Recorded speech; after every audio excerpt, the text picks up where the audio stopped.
Imonye monye, ama monye bonye. Imonye bonye, ama monye bonye. Imonye bonye, sachuku moye bonye. Dalo no munem, ndem nagura egwu awu. Followers to some of you ndo shinde ekperima. To some of you ndamu roba who followers of Ogechi Okeke njaka. This music is for you people. Ndena pugaga kojonye hasi. I am following this person. Owonya ye put on social media. He turn out to angel. He put on a backyard. He kojo the person. Kachine keme won expose one after the other.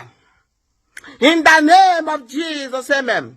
To all of you that is fake, that is following Ogechi Okeke njaka, that is coming on social media, that is doing that you are fighting for this young woman with the bill, and you are getting you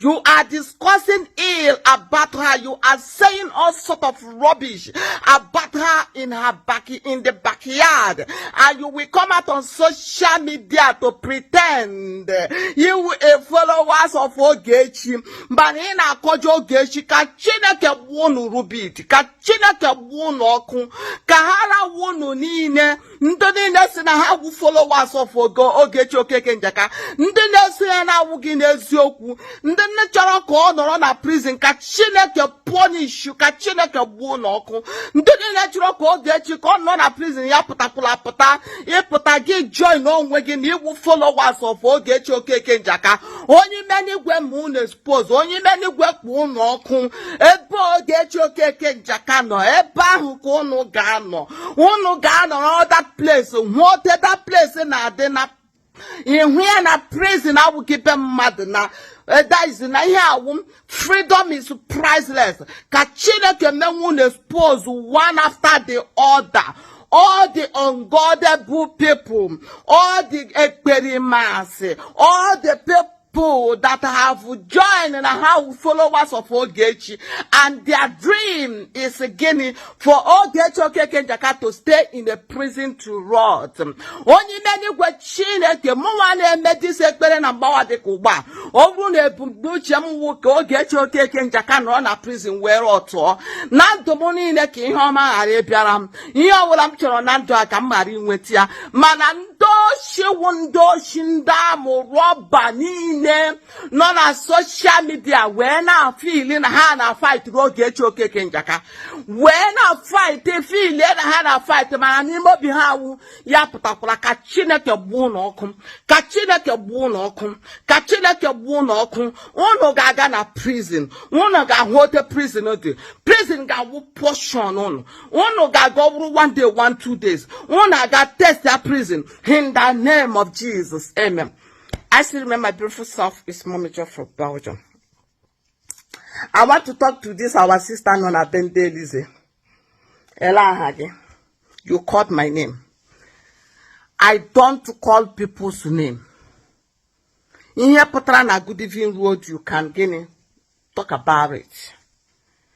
Ezuko cannot give me relevant. I am relevant to it. You see this woman? I am irrelevant.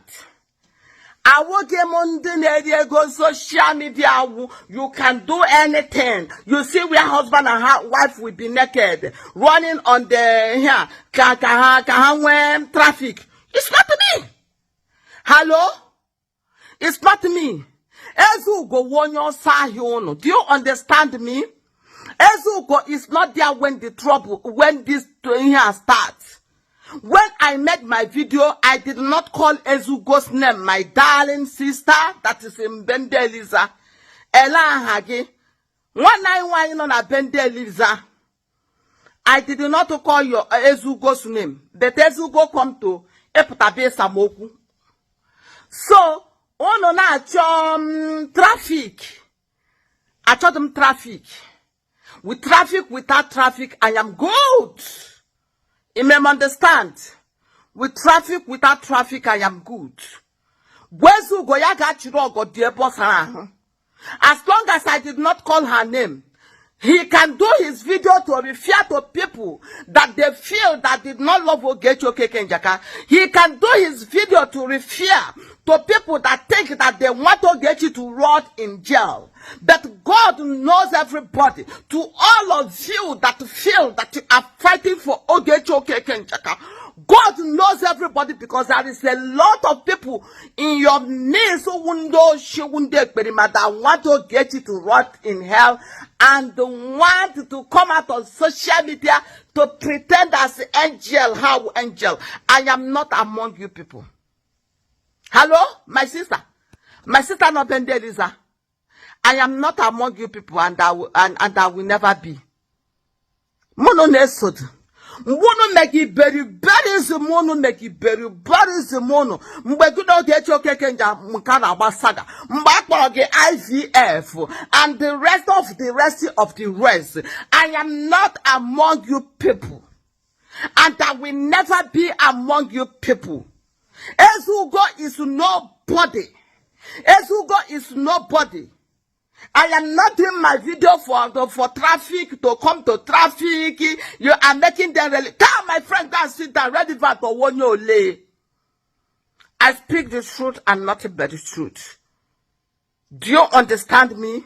But God is going to show this woman who is again in the Sony and even more or would you hear in her social media papa Kachina can make prayer go get your cake and jaka. May God open your inner eyes to know the people that is with you and people that is not with you. The people that is pretending, the people that want you to buy so that even they go buy you for Nigeria, make you not come back to America. God is gonna open your eyes to see everybody. I am doing that prayer. I will not stop doing that prayer. God is gonna open your eyes. Ogechi Okeke Jaka came and taking a highway. Maka so many people's hearts on with you. Ndo shika how. So many of them wundo shi. I rest my case. I am not among you people, and I will never be. I did not come to anybody's house to take anything that to discuss about somebody. I took it from your house. It's what is in Guinea in Amasuka bedding consumption. Anybody have every right to discuss it the way she or he. I did not go to school. I would more known as grammar. In a mem understand. Ezugo is nobody. Ezugo is Guinea, our ordinary on your swahia. Ezugo have no job. Ezugo because if I call his name, he came out for me. I could have not listened to him. But I did not call his name. You people should allow when Ogechi come back. I did not say any ill about Ogechi, and God knows my heart. Jehovah, if I have wished this woman bad, may everything bad come to me. May everything bad come to me. But those people that call their self followers of Ogechi Okeke Njaka, na putana mene in the social media, na baitia na talk ill about them. Kachuku wahokun. Kachukwu gbuo n'ọkụ. Kachukwu gbuo n'ọkụ. Kachukwu gbuo n'ọkụ. Ka eluigwe gbuo n'ọkụ. Ihe unu na-achọ n'elu ụwa na agaghị enweta ya. Unu gbuo n'ihu unu ga-ebute njọ. Unu gbuo n'azụ unu ga-ebute njọ. Na ndụ unu niile unu agaghị enweta anything. Ndị oshi, ndị ekperima. Daalụ ndị bai. I dare my lane, make everybody day in lane. Make una know they call my name and when the ejidumunu unu ejidumugwo. Ogechi Okeke Njaka puta se mere me ihe ojo ya puta face what the hello social media they feed them. Oh no yes social media mami jai not to make it no akwa gini yaza God on the bye.